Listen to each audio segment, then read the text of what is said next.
Okay, thank you. Hello there, Okay, welcome to another interesting episode of the interview. I am so delighted to have this conversation today with Anointed Paulhills, who is a vibrant and dynamic pastor with the Evangelical Church Winning All. He is a sought after conference speaker, youth mentor, and a passionate social political analyst. It is little wonder that thousands of people, especially young people, have always been drawn to his ministry and teachings. I'm so delighted to have you join me today, my dear friend. thank you, Pastor Seth Kajang. I'm happy to connect with you and have time with you. The Lord bless you. Very good. Thank you. Thank you so much. It's a great privilege to, have this conversation with you. I want us to start this conversation by talking about ministry and passion for ministry. Anyone who knows you will testify that you are always passionate about what you do. You don't equivocate. My first question to you is, what makes you so passionate? Okay, thank you very much, my brother. Uh, First of all, I like to appreciate God for the calling of God upon my life. And I want to appreciate God for helping me to locate, identify my original calling in life. Now, it is important when you encounter God, your encounter define your actions. For my own story, my encounter defined my impact and my passion in life. When I encountered God, it was a different thing altogether. And then I think the burden comes from genuine encounter. There is this genuine encounter with God and a genuine meeting with God. And this shape and frame my perspective, my worldview, and my ethics of doing ministry. Hmm. So it has to do with the encounter. Do you mind sharing a little bit about that encounter? Yeah, some years back in life, I actually just a young boy, and then uh, not just religious, but not spiritual until then in Kaduna State, Nigeria, there is a church called Equa Gospel Church, Takao in Kafanchan. There was our first pastor was Reverend Francis Jaromi, which God used very well. And then there is one elder, Elder Patrick Okolo. He's a doctor now, a lecturer with Kaduna State University now. Uh, he was the elder in charge of prayer and worship then. This man have God used him tremendously. The history of my encounter or my Christianity cannot be written without this man. He's an elder and he's a lecturer of mathematics till today. But then he's a spiritual man. It was Hmm. first that man I saw how an elder was praying. You know, normally in Echo Church, the normal traditional church in all night in 90s, that's early 90s, that when we started seeing prayer band as springing up in Equa. And then it was coming with a challenges there. So the man impacted spiritual things. I came for an all night. I saw him praying. For the first time, I saw people going under the power of God. It's not normal. It's strange in our background, in our context in Equa. But God was using him. Then this man asked one of the guy in the church to take him to my house, that he saw a young man in the all night, that they should take him to my house. He traced our house. He was a lecturer in College of Education, Kafanchan, and coming to look for me. And then he told me that God called me, that God will use me. And then the man prayed with me. That was the story of my encounter. After he left Kafanchan for some years, he left. He had never known what he has life. You can just hear testimony now. Then God begin to change us in the realm of prayer. We begin to enter the prayer band. We are the first set of prayer band in Kafanchan. Then prayer become our life. I encounter God in the place of prayer. I tell you the truth, the whole of my teenage and youthful life was invested in prayer. Prayer to the point that we are persecuted. The Reverend Dane chased us out of the church, that we are speaking in tongues. He doesn't like that. It's not consistent with our church dogma. So we left to primary school and pray in the primary school. They went to the primary board and said they should stop these children that are praying, this youth, they went to the district head to stop. Then we say they cannot stop us. We'll start exchanging from our house. This way we'll go to this house. This way we'll go to our. So my life, I encounter God in the place of prayer, and then it was original. And then God spoke to me that He want to use me, and I hear Him very clear. And from then, my life was set on that pace, on that life, and that's the journey of my ministry. What a powerful testimony there you have. You are always speaking in one event to another with relentless zeal. Anyone who knows you will testify to that. And passion. You are very passionate. What is your secret for ministry? My secret to ministry and my passion to do the things of God is it has to do with genuine love for God. Hmm. I explained something. I asked myself a question, why am I doing what I'm doing? And why am I not doing what I'm not doing? Now, in my contemplations, to get the answer, I realized that Christ, that Jesus is the reason of why I'm doing what I'm doing. That I'm not smoking, I'm not drinking, I'm not fornicating. I asked myself, why am I not smoking? Why am I not drinking? Why am I not fornicating? Just because somebody came historically in Israel and then he lived a perfect life and he gave some instruction. I'm somebody that don't fear, I don't impress people, don't want to do eye service. But the reason of my life, living the disciplined life, the purity life, is because Jesus said, don't. So the secret of my passion is about Jesus. Hmm. Everything about me is about what Jesus wants me to do, is what I'm doing. Hmm. The secret is Jesus. The secret to your life and ministry is Jesus Christ. What do you think about ministry in the contemporary time? Actually, there is a paradigm shift in ministry in Hmm. this contemporary age.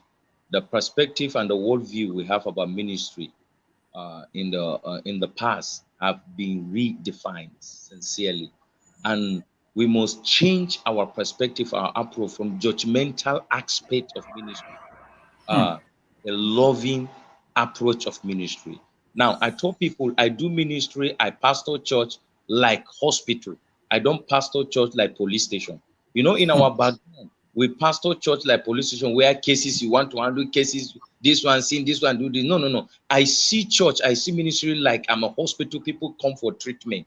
They Hmm. come with issues and then giving them prescriptions, giving them treating their ailment and whatever. That is my perspective of ministry. Now, my perspective in ministry is about reaching out and touching lives. Hmm. And this influence my actions. I believe in reaching out to people. I believe in touching life. I don't have a perspective of limiting my ministry to denominational tithes. No, I don't do that. That's why I realized God has opened door for me. I preach not only in my denomination. I have a church that I'm born. I'm brought up in the church. And blessed be God. I appreciate Equa. Equa have taught me God. I learned everything in Equa. I've never have encounter outside Equa. I have encounter inside Equa. And they taught me the way of God, the discipline and the purity. I respect it. But then we need to grow from the normal and then go to where God wants us to be. So my perspective in ministry is about transformations. I believe in transformation of lives. I believe in changing people's life. I believe in adding values to people's life. I believe in reaching out. That's why I enjoy moving out. When people call me, now I am investing into their life, into the future, and then transforming, because if I transform life, I'm transforming the society. I'm Hmm. transforming the church. I am Hmm. changing life. I'm affecting life. So my perspective of ministry is not the way people are seeing it. People see like you work, you get salary, you work in this church, you have security, you have to finish because you have salary. Even in the, I don't work for salary. My perspective is the souls is what matters. It's affecting a soul, changing a soul. So when I win souls, I am more happy. When I change somebody from an old ideology into a new ideology, I am very happy because when we talk about winning souls, A lot of time we are more traditional about come when we preach and say come back and come and give your life to Christ. Many people came out. Now that's traditional, but it's more than that. Winning soul is more than people just coming out to raise up their hands and then say I give my life to Jesus. It's about dismantling an ideology and installing another ideology about people. Now there is a way you can reach out and change life. You are making impactation into the life of people, transforming life of people. And over the time, I see my life through what I'm doing. I've reproduced my kind, reproduced people, failures in school. Now they are now graduate. Those that are drop out, they are now graduate. Those that are drug addicts, now they are changed. Some are pastors, people that are affected. They are pastors in Equa, they are pastors in different ministry. So today it gives me joy. Today, anybody that know me for the past 20 something years now to 30 years will tell you this is how he is. Since when I was in the campus, I was in the FCS, I was a Bible study secretary, I was a president of FCS, I was a secretary of the chapel, I was a POSEC coordinator. So this helped me to broaden my vision, my perspective about ministry. That ministry should not only be done on issue of doctrine and denominational tithe and limitation. So I'm more global. I believe in global, reaching out to people. Christianity is not all about your church denominational wall and doctrines. It's beyond that. It's about reaching out to life and touching life. And I tell you the truth, I am happy with what I'm doing. And I'm transforming life. I have the records, I have the result. And I've seen the result and they are testifying. And I'm very, very fulfilled about it. Ministry to me is not about having a car. It's not about having a good house. You know, people say, you are wasting in Equa. You are wasting in Equa. You don't know who you are. I said, no, I'm not wasting. What do you understand by ministry? They think ministry is about you carve your own ministry and then drive a car, have a big, they say this guy is succeeding. No. My focus is about transformation of souls. If I'm changing souls, I'm fulfilled. If I'm transforming souls, I am succeeding in ministry. My approach to ministry is not about car. It's not about house. It's not about just build your personal empire. That's not the idea. And that's why many people cannot understand why I'm still working under the umbrella of EPA, because I have defined ministry and fulfillment and purpose in what I'm doing. That's so powerful, and you can impact lives from wherever you are. It doesn't matter the context. Are you concerned about the state of the church in Nigeria? If so, what are some particular areas that give you concern? My brother, I appreciate God for this question that you asked. If there is, for over the years, the burden that I have is the state of the church. I must be sincere. Let's be frank to each other. The church is losing it in Nigeria. The church is sick in Nigeria. The church have taken a path that is not the path of God. We are moving in a wrong directions. You know what is happening with us in Nigeria? We focus about what the Fulani are doing, what the Boko Haram are doing to the church. Sir, it is the sins of the church that God allowed these people to punish the church. Permit me to use that word. Jesus says something very key in his teaching.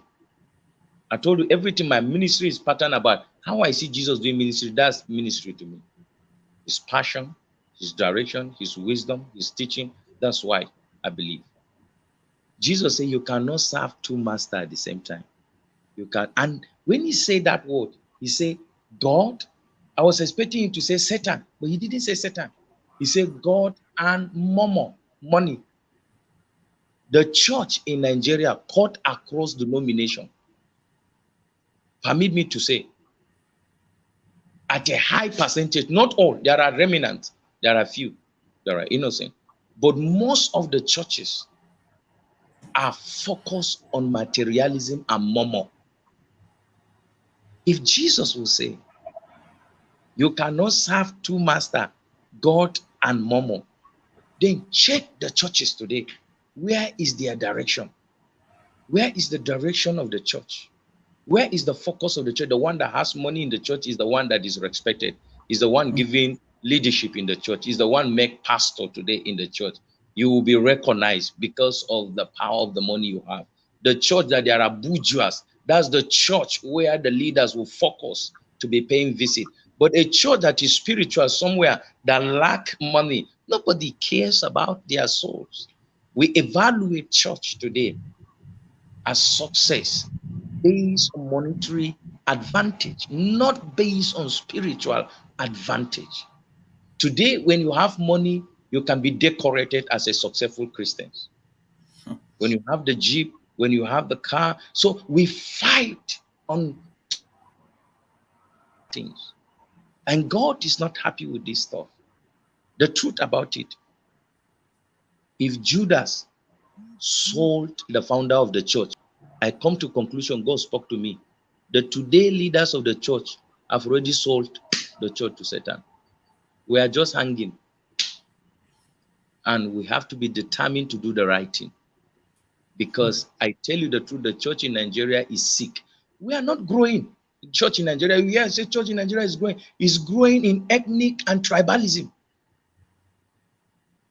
Let me do a little bit survey for you. Look at Redeem. Who is the head of Redeem? A Yoruba man. Who are the major pastors there? Yoruba. Who are the major followers? Yoruba. Who Living Faith? Look at it. Who is the founder there? Oyedepo. Who are the major bishop there? Yorubas. Who are the major people? Yoruba. Look at Christ Embassy. Who is the founder there? Chris Oyakilomi.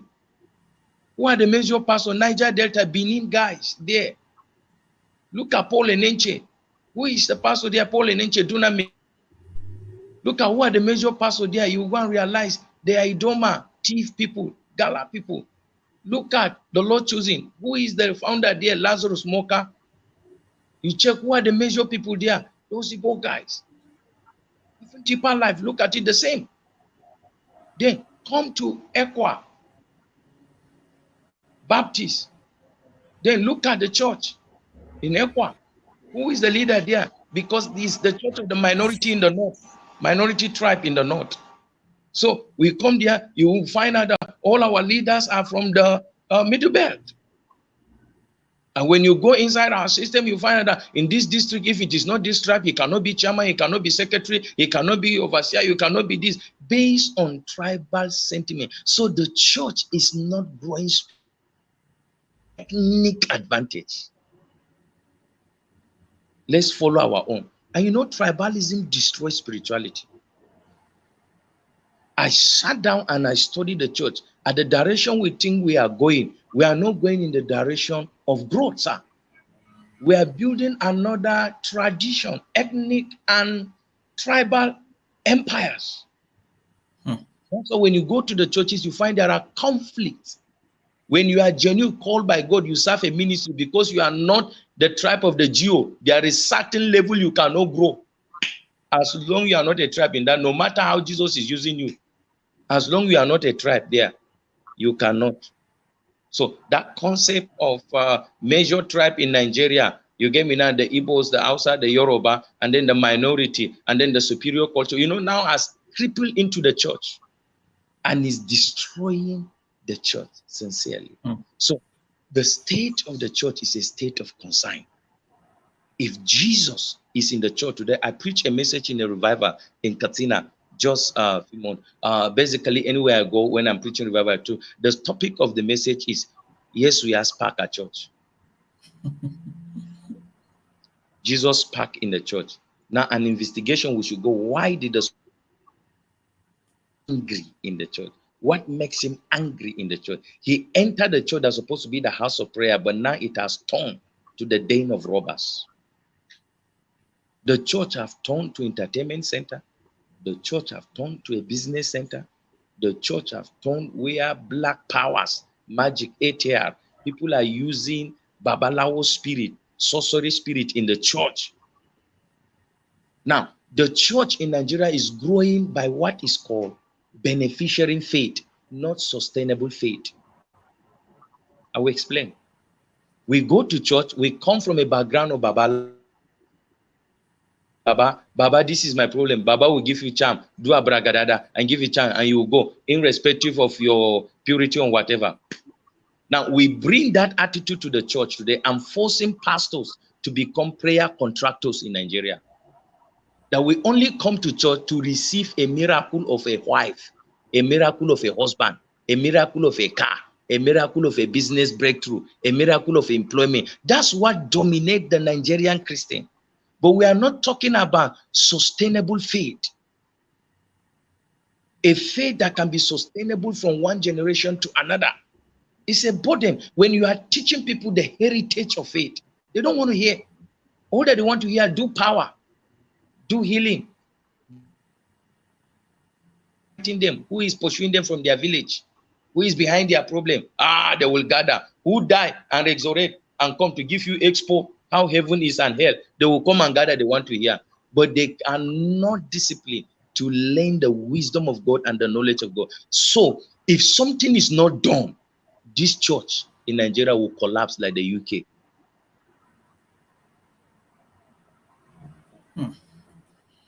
So somebody listening to you may say we need to address our mind. We need to retract our steps. We need to redefine our perspective. We need to come to the point where we appreciate the place of purity in the church. I tell you the truth, until the church return back to God, we are missing it, sir. So there is serious concern on the church in Nigeria. I can do other analysis for you on the church, the state of the church. Then when you begin to look at it deeply beyond what you are seeing in the media, in the television, you will know that the Bible says when the foundation of the righteous is shaking, what can the righteous do? That's the state where we are.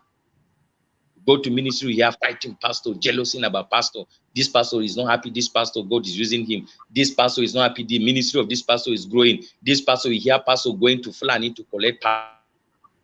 Is to collect. Now, pastor are going to magic, to diabolic level to get power, to ascend to position, to rule the church. Can you imagine? Devil is the one that will empower you. So now when we do election or we appoint leaders, some of them, they have ring and magical powers to take position to be founders. So who is leading the church? It's the Babalawos that give them the charm. And because the church are not spiritual, the charm work, the spell work on the pastor. Because all of us, our stomach is what is controlling us. Many people don't have genuine passion for the ministry. Many don't have genuine passion. I am doing this thing for God. All are doing on profit. Beneficent faith. What will I benefit? What will I have? How can I kill myself? Now, today, we don't preach the gospel of truth because we're afraid to be arrested. We're afraid to be in prison. But even those scriptures that we're building upon, some of them were written in prison. But the kind of gospel is marketed in Nigeria is a gospel without persecution, without trace, without stress. It's comfortable, roses gospel. We must understand that the other side of the gospel of the glory is suffering. Why will the Son of Man cry? When he came, there are three phases on Jesus' ministry. The phase, the birth, and the mission. He came in the mission and he started the ministry. Everything was fine. Hosanna, Hosanna. But there was a time he cried, Eloi, Eloi, lama sabachthani. Lord, he was pleading, if it will, take this cup from me. But when he was enjoying the ministry, he know. So the church have to wake up from her comatose. The church have to wake up from her spiritual sleep. That's why in Isaiah say, awake, awake, O Zion. For Zion is sleeping. For a long time, the church in Nigeria is staying without true pastors. Sir.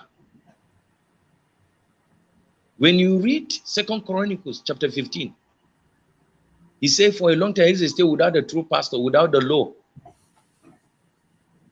Now, it's not saying that there are no pastors there, no, but genuine pastors without the true God. It's not saying that there is no God. Everyone can God. But which God are we talking about? So the church in Nigeria need an encounter from the head to encounter genuinely so that we can redefine the history and rewrite the history of the church in Nigeria. But what I am seeing now, I am afraid of the future. Somebody listening to you may say you seem to be painting a picture of doom and gloom about the church. What are some of the good things you see happening in the church? The good thing that is happening with the church, there are remnant, there are truthness, there are people, even as we talk like that, like we say, there can never be a generation without the remnant. There are genuine Christians in every denomination that I mentioned.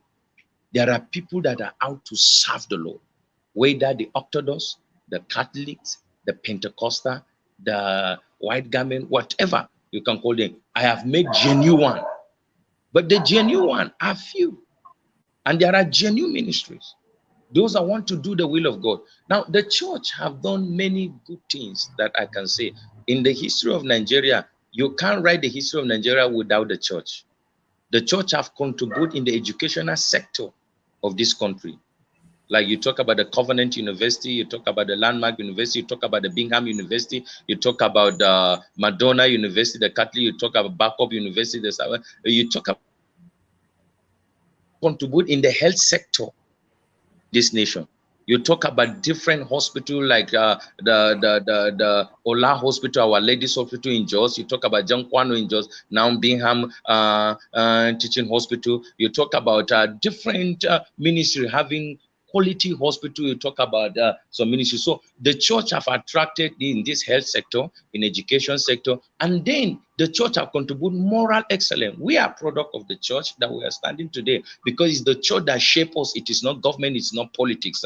So the church have raised moral excellent people that are standing and desiring to do the will of God. And the church have done some social work even in the midst of the country to help the country. The church have teaching of Jesus to some extent.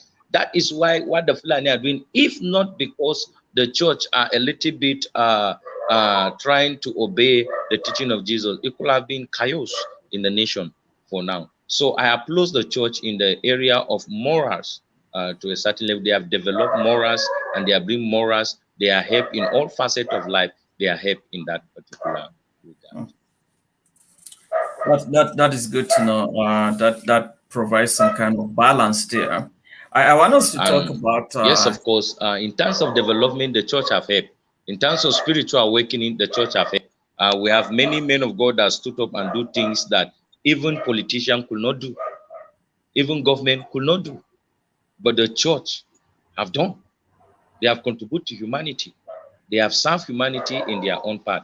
They have helped. Like in last year lockdown, you find out the contribution of the church is more than even government to some extent to say. Let me not say to exaggerate, but government get money from oil, but the church were able to give relief material even more than some local government or some state government to a large extent. So the church have contributed to humanity by trying to do the needful in terms of building moral excellence in the society and then social contribution to the society. I want us to transit to talk about young people. You are a youth coach and mentor. Over the years, you have mentored many people. You mentioned in passing that some of the people you have mentored have become Yeah, I'm pastors. hearing. Are you with me? Okay, are you connecting with me? Yes, I'm with you. Can you hear me? Hello? Can you hear me? Okay, concerning the youth, actually, I believe I've been in youth ministry for 20-something years now. And then I enjoy it because when you are working with the youth, investing in the future, when you work with the elderly, your investment is a short-term investment. They will soon pass away. So I put my passion on the young people because I'm controlling the future. So one thing about the young people, the youth ministry, the youth are the future of Nigeria. They are the future of the church. They are the future of our organization. They are the future of the society. So one that have wisdom, you need to invest more energy in the future than now.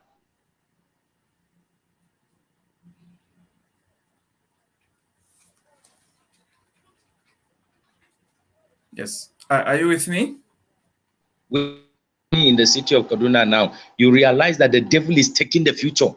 He's recruiting our young people into clubbing life, into drugs addiction, substance abuse. He's taking them. I tell you the truth, the evangelism of Satan among the youth is more than the evangelism of the church among in the society today. So we need to do otherwise. We need to wake up. That's why I put my energy, channel my energy to do work. In fact, I got some instrument for my own. I have to buy some equipment, some gadgets, so that I will be doing programs, street program, doing crusade, yearly program, concert to attract them and then feed them with the word of life. And out of that, that have produced a lot of massive results. Many drop out today are graduates. Some are barristers, some are lawyers, some are graduate in different fields of life that appreciate. Some are pastors. Those that smoked before, those that are under drugs before, and today they are working for God. So I have passion for the future, and that is the youth. So I invest my gifting and my talents upon them to ensure that I inculcate the right values in them. Because if we want a better tomorrow, a better future, then we need to invest on the youth. So give myself to training and to be a mentor. Many youth will come. I want to be my mentor. Many will come. I want to learn from you. I'm learning from you. Some from distance. Some appreciate. Some take over my physicality, my persona, my dressing, my outfit, my uniqueness, the way of my appearance. They will tell their parent. The parent will come and tell me, you now you are causing problem. Our parents, our children are saying that they should sew their Pastor Anointed kind of cloth for them, the way they want to wear. But that's how I am. And then when you are a model to somebody, I like being a model to somebody than somebody modeling a demonic person somewhere. So I think it's part of influence. It's a culture of influence. And then we are building a culture of influence upon the young people, a new culture, a new perspective, that we as young people, I burn my energy with God. That is what happened to me. I've never had opportunity to smoke. I don't have opportunity to be a bad boy, to burn my energy in smoke and drug. I burn it in prayer. And today I'm influencing them. You can channel your energy into prayer. You can feel high with the Holy Ghost inside of you than on drugs. You know, when you are jumping with purpose. When you are shouting with purpose. Not just shouting because drugs is influencing you, but we are shouting with purpose. We are jumping, we are dancing with a purpose. That's the culture we are building now. And it's a culture because the youth are age group that are full of life, viciousness. And then if you don't take advantage of the strength, the enemy will use it. If you don't use it for God, the enemy will use it. So that's what we're trying to build, to open their eye, that they can use their strength for God and serve God. And wonderfully, they are gifted. You bring the best out of them and they appreciate it. Oh, that's powerful, powerful testimony. Young people constitute the majority of the Nigerian population. Does it sometimes bother you? By can you hear me? Okay, a little bit low. I'm not hearing you very well. All right, I'm not hearing you from that point very well. I'm just asking. Hello? Does it sometimes bother you? Can you hear The me now? voicing. Are you hearing me? I can hear you clearly. Hello? I can hear you clearly. Can you hear me? I like to hear you. I'm not hearing you very well. Can you hear me now? The voice is low. I don't know what's going on. Something is wrong with the voice. I'm not hearing you very well. Something is wrong with the voice. I'm not hearing you very well. All right, I can hear some barking by your background. I don't know whether that's interfering. But can you hear me now? God. Oh my God, this is stupid. Can you hear me now? Oh, right. I cannot hear you very well. Something happened with your voicing. Your voicing, sir. Your voicing, I'm not hearing you well. What about now? Can you hear me? Can you hear me now? All right. I will advise. Can you hear me? Yes, I can you hear me? Very well. Very well. Can you hear me? I can hear you very well, Pastor Anointed. What's wrong here? All right. I will advise you to log out and try to come back so that I will continue with the conversation. Sometimes it does that. The best thing to do is to log out and log in again so that we'll be able to continue with this discussion. Lady P. Lady B, come on here one.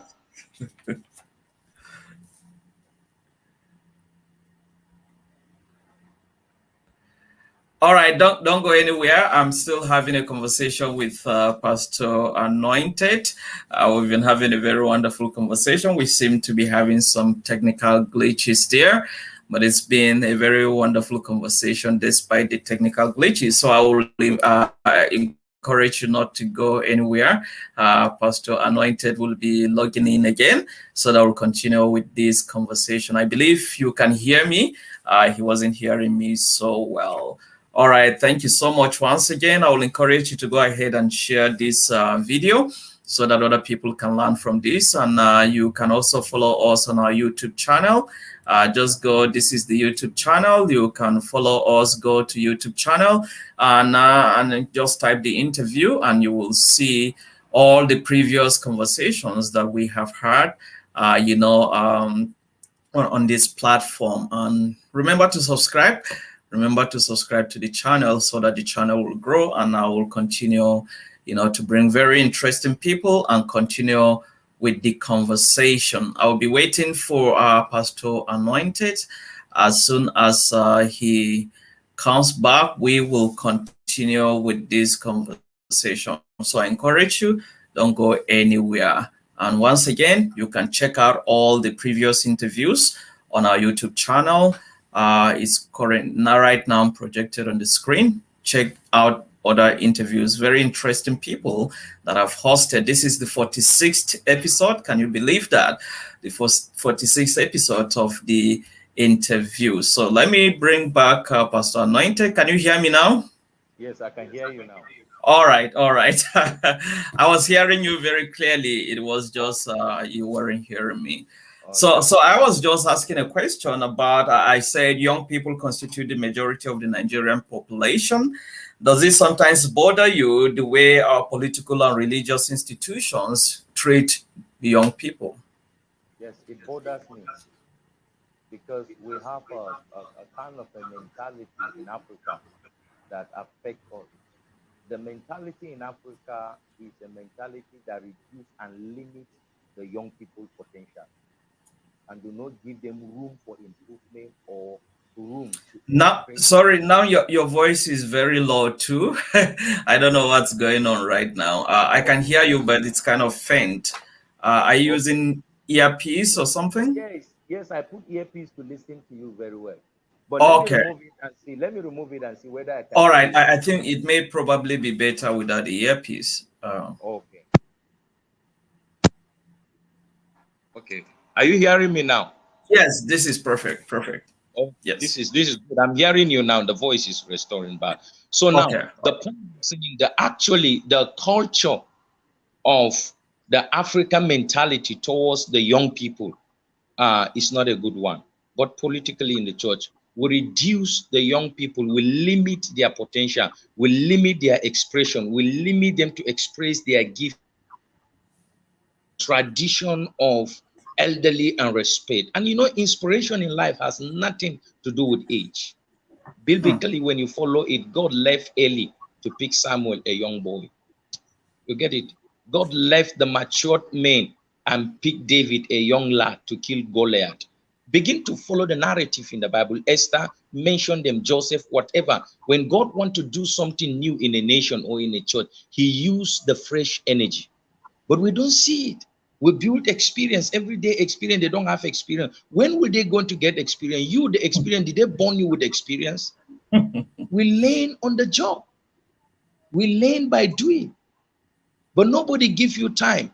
In our country now, they want you at 30 years. They are still saying you are a young man. At 40, you are a young man. In France, the president of France, Emmanuel Macron, was 30, how many years? But a small boy, you have not even, at 30, man, you are writing WAEC to get jam to university. That's the problem that we have here. You get me now. So it is affecting us politically. Look at the people that are cycling. They are safe. The president of this country, permit me to say this, have ruled this country for 30 something years back, sir. And for 30-something years back, not that he has improved himself or his intellectual property. For 30 years, you will tell me somebody that rule Nigeria will come back and rule Nigeria. It's a collective abuse to our intellectual property as a nation. Now, you find out the same, the one that are in position, they don't want to leave the young ones. They still call them children at 40s. They want to take care of them with their wife and their children, but they will not leave the office for them. The same thing in the church, you find out that old, they have made a system with age. But you look about Biancato, when we talk like in Equa, Biancato, I realized by analysis he died at 39 years, meaning that Biancato become GS of Equa at 33 or 35 years. But today, a pastor at 33 and 35 years in our system is a small boy. Are we together? So this thing is affecting the productivity of the organization and the society. Look at other nations that are growing, developing, and other organizations. They use young people. They use new energy, fresh blood, fresh idea, fresh inspiration. That's why the boys that can break into internet today, whether in America or where, they are young lads. Because the brain is, they are digital, while all this one is analog. And analog cannot fit in the 21st century, the postmodern world. Are we together? So we must understand, to redefine ministry, we must give place to the youth. We must give place to the young people. We must appreciate something inside of them that can grow an organization, that can inspire an organization, that can make organization to grow. I tell you the truth, whether we like it or not, whether church organization or government organization, the need to use young people is very, very important. But the way we are not using them is the result of the setback in Africa, in Nigeria, in our churches. Look at churches that are moving, are progressing. You'll find out that workers are young, energetic. They are putting their energy. So the way they use the youth, I'm not happy. How can somebody rule 30 years back? All the stakeholders of this country that ruled since 1960, those that take decision, they are the ones still taking decision for now. It means something is wrong. So we need an awakening project in the young people. Let them look within inside themselves to wake up, because freedom and emancipation come from knowing who you are. But if you allow somebody to be controlling and dictating and limiting you, you will never fulfill purpose in life. So I have concern on how the youth are being treated in this country. Sincerely, if they are given opportunity, there are some youth that I met in different parts of this country, very excellent, very intelligent, very creative, but no one is there to invest and to structure them to success. That's my perspective on the youth. So we need to build that culture to embrace them, to encourage the young people, not to push. You use. Go ahead, please. I say we need to imbue the culture of embracing, encouraging, inspiring the young people, not to push them away, because they are the future. They are the future of the nation. They are the future of the church. And there are young people that are doing well, sir. They are doing well in different facets of life. You will see creativity, you see intelligence, but nobody is there to structure that into success. So we leave them, except your father is something. And funny enough, some of them that their father is something, they lack the intellectual capacity or the creativity. And those that need help, they don't have the parent that will give them. So the system is frustrating to the young people. And that's why they are engaging into some evil ways to make success. But like our country, we are full of potential, sir. We are full with potentials. I just have a prayer Sunday, and then the young people that came, many people are saying, so we have talent. We have talent. Say, indeed, we have talent. We have some talent. If we are culture of encouragement, so some of us could have not been where we are today. But we are not. So it's affecting us, it's bringing setback to us. So we need to wake up. And we need the elderly to look into it, to know that they will not live forever. They need to change the button. They need to mentor. They need to coach. They need to raise another generation, even when they are not around, legacy will continue. I want us to wrap it up by talking about Nigeria. Nigeria seems to be in a political quandary and quagmire at the moment. Insecurity is on the rise on a daily basis, and the economic situation of the country seems to be deteriorating. You are an indigene of southern Kaduna, where for the past few years there have been cases of killings and banditry. What are your thoughts about the happenings in southern Kaduna and by and large in Nigeria? Okay.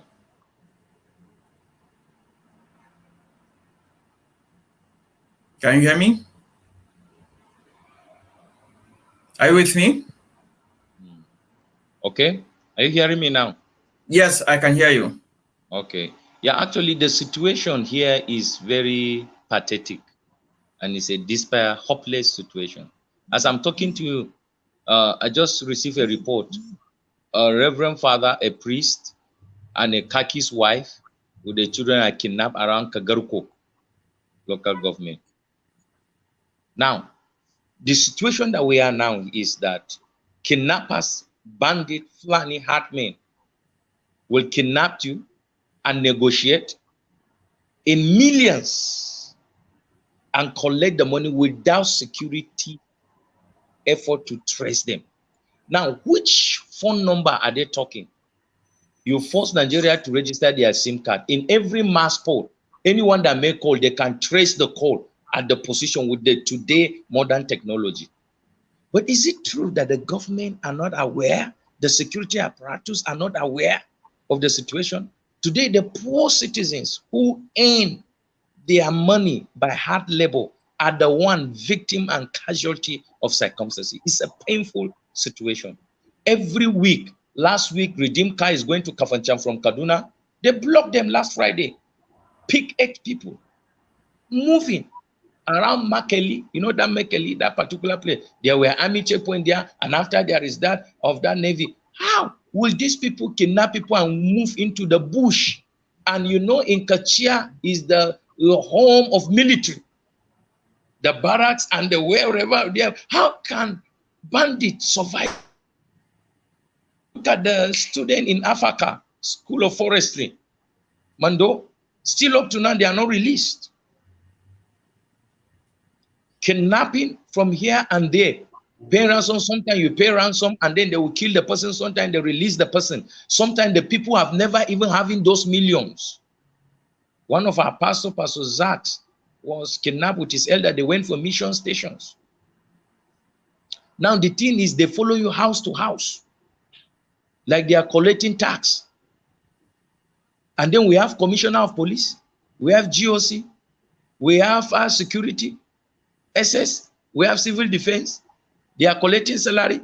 We have a governor who is a chief security officer. He has security vote. We have the president. The purpose of governance first is to provide security for the citizen and the property of the state. But how on earth they are collecting salary, they are being paid allowance, yet citizen cannot sleep? Something is wrong somewhere. So the citizens of Nigeria today are victims, sir. Have you ever heard that they kidnap the son of a governor or minister or president? If the kidnappers will hear me, I advise they should have pity on the masses. Let them start kidnapping public officer families. Then you will see a change. If they kidnap one governor, you will see security that will be sent. So our life is not important. We are not valuable. Now, this is an indication. Assess it and see it. Those that are kidnapped their family, your life doesn't matter. But kidnap son of a president or son of the governor, air of fire and see. Swift action. Kidnap. That's why when we do accident on the road, nobody care. But when a minister die on the road, they will go and repair that road. When a son of a governor died, but you, when you die, you are nothing to them. So to awaken their conscience, to understand the conspiracy theory that is working in this state. Sir, in fact, the situation is so pathetic That when you look at it, even the kidnappers, you are the one begging them, they're abusing you. If you don't give this, we'll clear, we'll kill. This is what is happening. We are just living, any day we'll die. Some of us, we have already made up our mind. We know one day we are born, one day we'll die. But truth and justice, if a nation and a state want to succeed, she must stand on the pillar of truth and justice. And there is no truth and justice concerning security in this country. You cannot defend yourself. If you defend yourself, you have gun, they will say they will come and arrest you. But the bandits that are moving with the gun, they have not arrested them. There is a saying that says, where there is no justice, you can be the judge for yourself. That is the situation. It's so pathetic, it's so painful. We have families, we have relations that are victims of this.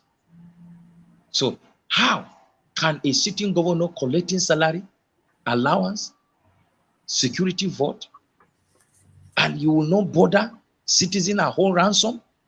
They will not ransack all those bush. Our bush, what is the bush in the north, sir? Which forest are we talking about? That the military cannot disarm them and enter. Are we together? Then we are talking about convict. Now, I want you to know, sir, with due respect, Fulani have claimed more life, killed more people than convict statistically. Quote me anywhere. The number of casualty deaths in southern Kaduna, the number of people that die in southern Kaduna, coronavirus have not killed that number. We have more deaths on the account of Fulani hardmen attack Islamic jihadists. Now, they rebrand them. They give them name. They call them bandit. They call them bandit. They call them whatever. But we know the agenda. They don't want to mention it. If you mention it, they say you are not diplomatic, you are not speaking. But we know the truth is an agenda to take over. So we are in a worrisome situation. And they are happy that it's happening. Every day there is kidnapping now. Kidnapping. And they go to the some of the community so that they will reduce their economy power. Somebody is working for the rest of his life. They will come and say you should bring 30 million, 50 million. They reduce the entire family. So we need God, sincerely. And we need intervention from somewhere outside. But the citizens of Southern Kaduna, they kill you, nobody will do anything. They will say we are on it, where they will bring them to book. We have never seen any book. Even though when they arrest them, the Fulani, they will release them. And they will brag. They will enter into your farm with their cow, do what they want to do. They have a cow. I have a farm. You destroy my investment, but you don't want me to destroy your investment. If they touch your investment, you are not happy, but you forget that you have a cow and I have a crop. So where is the justice? I called the governor. She know that one day he will not be in that seat. The president should know that one day he will not be on that seat. Even when we die, we will not live forever. But one day they will not be there. But every man will give account of what he's doing to God. Today, it may be a good one for you. But there's what is called nemesis and karma. I believe in the concept of karma. I believe in it. It's still in the Bible. Retribution. You get me now? It's still in retribution. Book of Galatians, whatsoever a man sow, he shall reap. Now you may be feeling like you are enjoying, you are fully, but it will wait for you, whether 10 years or 20 years. Some of them will reap. Their family will reap the blood of Nigerians that is crying in the ground. There are more shedding of innocent blood now. Killing of people without anything, no decision taking. Did you call that a country? A country where terrorists, bandits, Fulani hardmen will arrest people at their will and collect money at their will. Did you call that a country? And no security intervention. And successfully transaction will take place. And they will tell you, bring the money, we have cleared the way. Nobody will stop you. And so it will be. Is that a country? Is that a state? You are repairing road. with money of loan. The road for who? If they kidnap and kill all citizens, who will use the road? Security is first. The life of the citizen is first. It is the citizen that do road. It is the citizen that govern. It is the citizen that do economy. It is the citizen. Everything. Life matters. We should value life. It is high time the sanctity, the sacrosanct of life should be respected by government. We should not do politics and sentiment of religion here. All human beings are important, whether Christian or Muslim. We should value life the way God value life. So the situation of the insecurity, seriously, if I'm a president, I will tell the chief of army staff and chief of defense, chief of air force and say, if you do not end this situation, I will give you option. Anybody that want to be a chief of army staff, if you can end Boko Haram, take it. If you cannot leave that office for somebody that will do, simply you see things are working in Nigeria. But when it turns out it's a business, they are making money in it. How will it stop? When they get percentage, how will it stop? So I think we should not, even in the Southern Kaduna, an interview was granted to somebody from Zangon Kataf. He was talking, I was embarrassed and disappointed. They say they have been holding seminar at their paramount chief. Yet they are still killing your people. They are holding peace seminar, but they are still killing your people. What is the importance of the seminar? And we are defending just for your stomach. When you reach certain age, when you are up to 50 years, you are up to a golden age, you are not supposed to be dead. You should be a stakeholder that you can speak. Stomach should not control you. Most of us, the reason is that appointment, we are lobbying for appointment. We want appointment with government. Then they give me appointment. Then your mouth will keep quiet. They are looking for appointment. You blind your eye. You don't want to see the evil that is happening. Bible says, woe unto them that call black white and white black. Today, that is the language. The media are not talking. But if a pastor do something, they will carry it to the media. This pastor slept with this woman. This pastor do juju. Now, all the government that they are giving them money, they are not talking, asking the governors, where is the security vote? What are you doing about this kidnapping? The police, the GOC, what are they doing with your troops? Can't you follow them to that bush? Is that bush a mystery bush? If you collect salary, work for it. Why will you collect salary as a security? You are not protecting, but you are eating salary. Building fine houses, property everywhere in Dubai, everywhere, building, collecting, building. But people are dying. What kind of wealth is that? My brother, I have children. I have brothers and sisters. I have family. I have relation. They are being threatened every day. Some cannot sleep. We cannot sleep because of insecurity. We cannot speak truth. That if you speak the truth, they will come for you. If you speak the truth, they will arrange something to arrest you. You are not arresting the bandit. You are arresting a citizen, a law-abiding citizen who is doing constructive criticism. Now is the... But the real enemy of the state is being negotiated. Can you imagine now? Minimum wage, sir, of Nigeria is 30,000. We are still struggling with it. But repentant Boko Haram are collecting 100 and something thousand. Some 40 something thousand. How did you see a trained somebody from university is struggling with 30,000 minimum wage? Somebody that killed people where he repent, then they are settling him.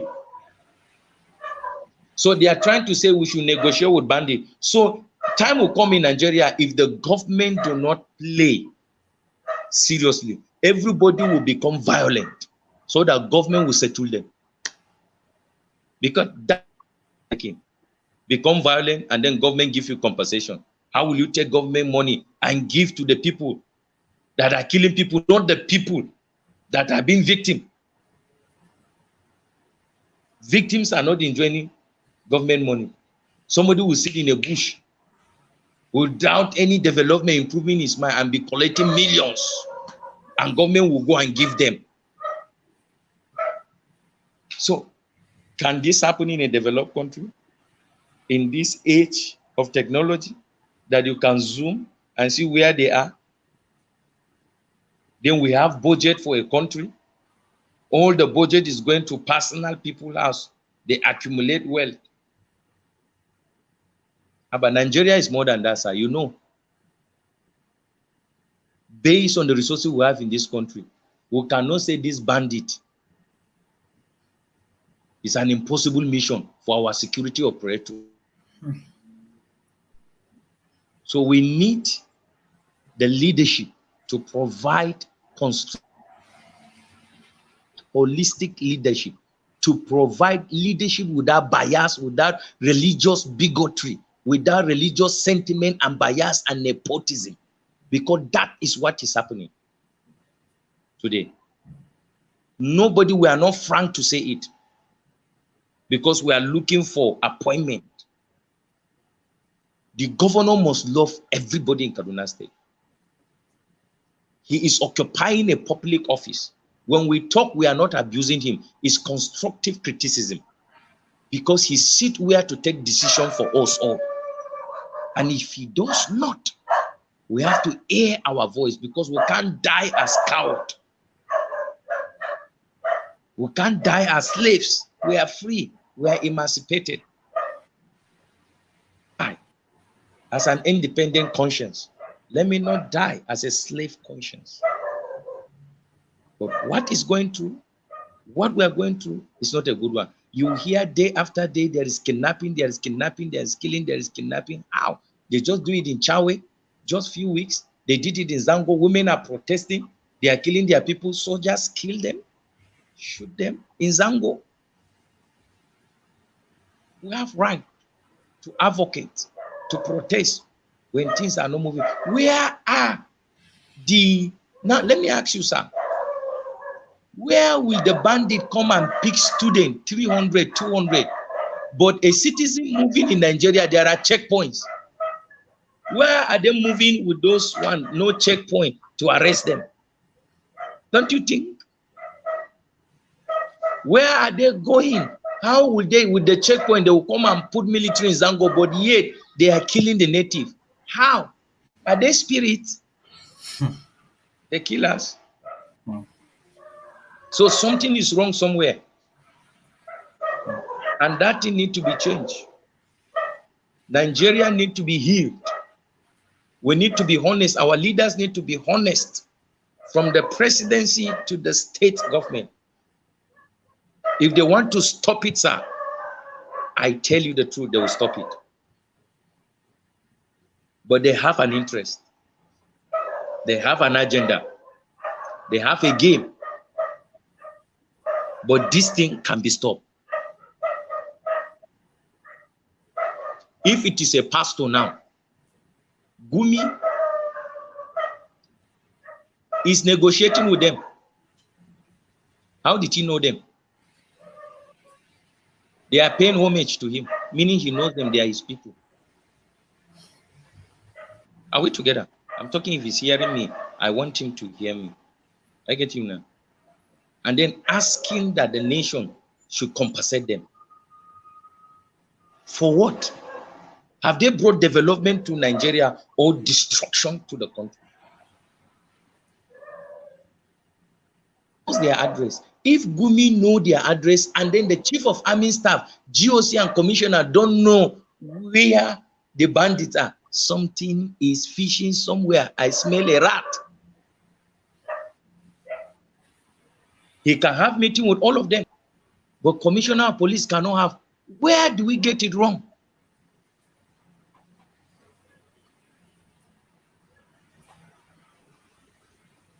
And then we are bringing religious sentiment into the whole affair. I respect him as a religious leader, and I expect him that decorum. But putting it in the last interview they did to him to say that Christian soldiers are the one killing was not a good omen at all. The ethics of the military should not bring religions inside. They stand to fight for the integrity nation. Are we together? So Yes. we must be cultured to say it black and white. One day I will die. One day they will die. Those that will kill me, they will die one day. Me that will die, I will die one day. So death is the highest threat to humanity.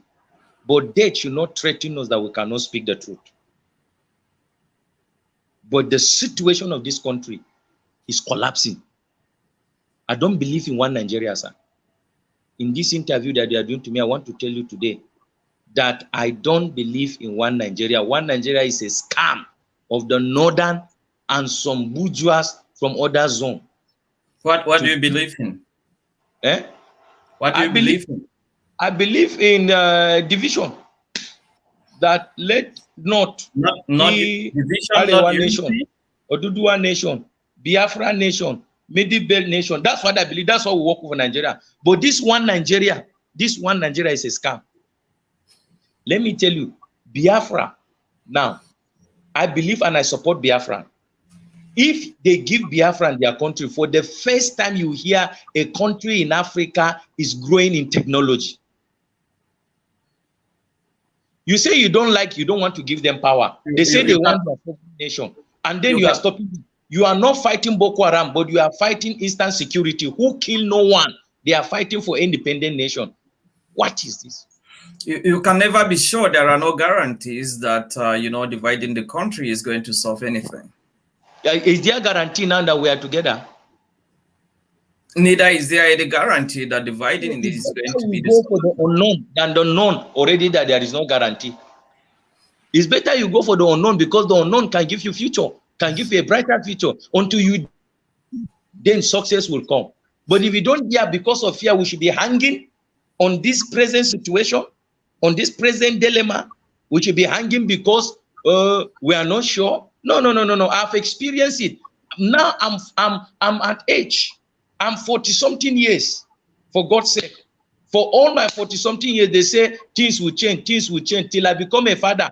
And I have children now. Things have not changed. So the experience is okay. Let's try a new method.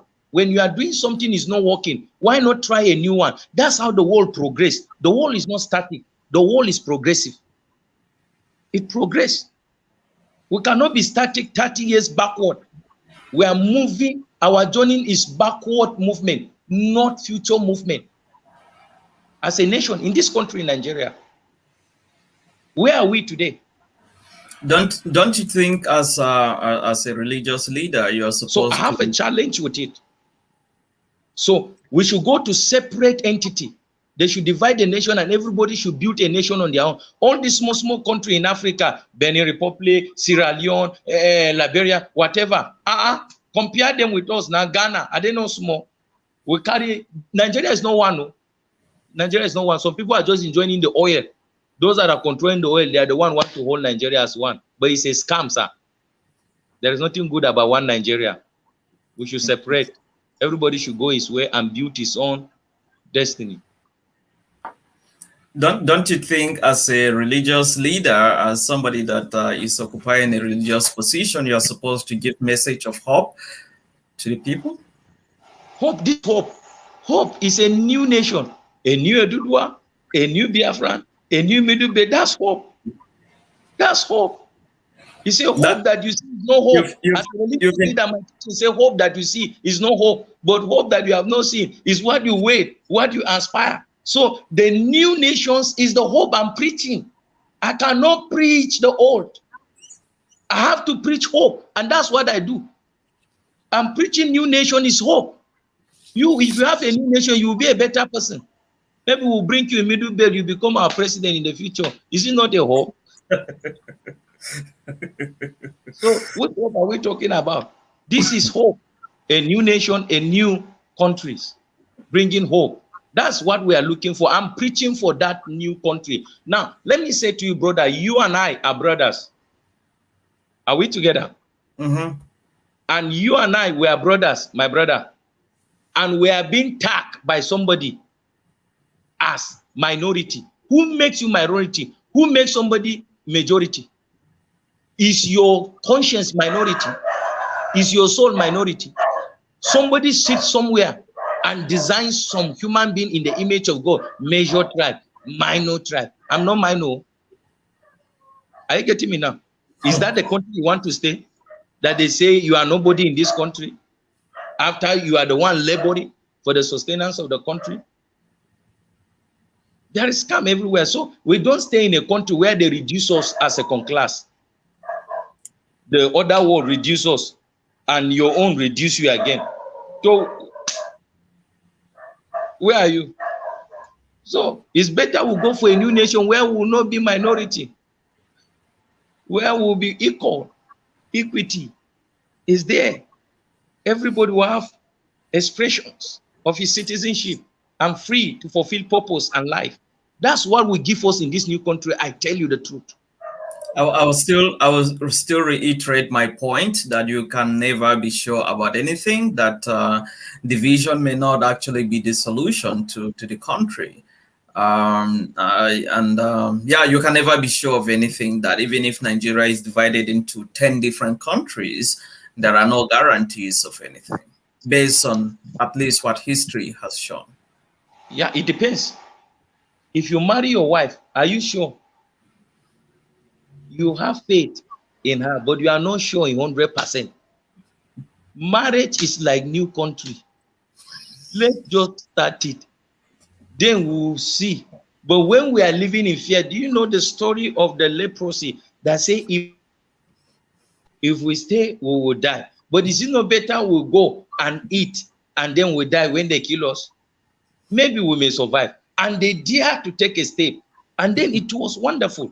So I don't have a mindset of fear of the unknown. I believe in faith. I teach faith. As a religious person, I preach hope. In the book of Romans, he said, against hope, Abraham believed in hope. Even when Sarah's womb was dead and is of age, he still believed he was going to be a father. So against all odds, even when there are doubts, I believe that when Nigeria is split, Nigeria is going to be a better country. Why don't you have that hope that if we have responsible leadership, this one Nigeria will work? Yeah, who are the responsible leadership? Is everyone in Nigeria? Who are the leaders that are responsible now? But they will. You mentioned you have the all cargos are online. The all cargos are online. Today they don't want to change. Look at what is happening now. The same people that you know they are looking for presidency over the years, they are the same names. They are not fresh. What is destroying Nigeria? We have not grown in our conscience. PDP and APC is a game of scam. Erofai will be abusing PDP 16 years. Erofai is in the 16 years of PDP as Minister of FCT. Kwankoso was in the 16 years. Are we together? Name all of them. They just change a cloth.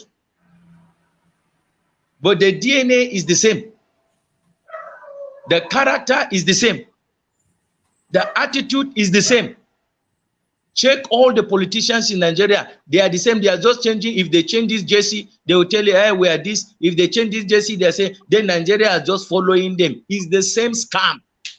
So I don't see future in them.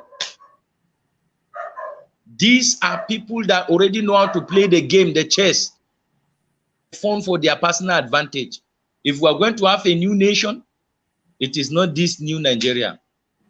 So I am agitating, I am supporting that this country should split. In fact, let's have our separate countries.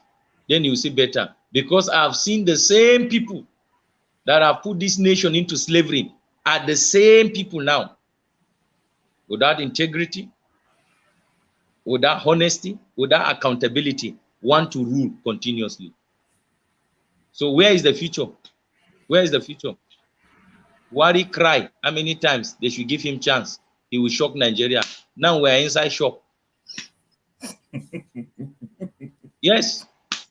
So is it Tinubu that you want to give him? Is it Atiku? that you want to give in, call them. Any one of them that you know. Who? Do your analysis. Who will bring the new Nigeria in them? But those are not the only people in Nigeria anyway. They are not the only people now, but there is a system, there is cabal that decide the destiny of the nation. So they are among them. You see them like they are fighting, but they know where to meet and decide who will take the next position. So they are just, we are just move as crowd, but they know. So I want you to believe in me, believe in my ideology, a new nation. I believe that we can create a new nation. I believe that Biafra can be a great nation. Seriously, look at what did they call him? This guy that is doing this car. What did the Innocent? They could have supported him. They refused to support him. Is it a serious country? Look at Nigerians that are producing airplane, different technology. Nobody will call them to support them, but they rather go and buy cars outside. You want your nation to grow? But give the Igbos their nation, you will see. They will say we'll fight. If they give them, they will fight. Are we not fighting? That we are doing together. One, are we not fighting? Are we together? So is it not better you share this house, let them go and fight their fight and eat what they eat that belongs to them? So we should not be carried by that. I believe the Middle Belt we can have our own nation and we can build a nation. I believe the North should have their own nation and design the nation based on what they want. If they want the nation to be an Islamic nation, let it be an Islamic nation. That's their own. Then allow other nations that want to operate as a secular nation or as a Christian nation. Everybody should do his own. That will be better. But all these pretense and gimmicks will not take us anywhere. We are left behind as a nation. Well, it's been an interesting conversation with you. I want to appreciate you for your time, Pastor Anointed, for taking time to be part of the interview today. Thank you so much for your time. Thank you, my brother, Pastor Seth. I appreciate you and what God is using you doing. I appreciate, I've been following you, following your books. I've seen the books that you have written. In fact, you are such an epitome of excellence. Within the few years in your pursuit of excellence that you travel out, you make a difference. I recommend that and I appreciate that and I celebrate that grace upon you. I go through the pages to go through the work that you have done, and then I respect that and I'm proud of you. I want you to know we are proud of you and I celebrate you and I thank God for giving you that independent thought to come out of a box and start something new. You have made impact in your interview to hear originally issues that is happening. You interview different kind of people, which will respect that. Keep it on and God will help you. We'll pray for success in your ministry. And I'd like you to know if you don't dare to go, you could have not been in this level. So join us. Let's dare to have a split nation, just like you dare to move out and we are doing impact now. So let us have a nation. When we dare to do it, maybe we'll do better things than what we are, where we are now.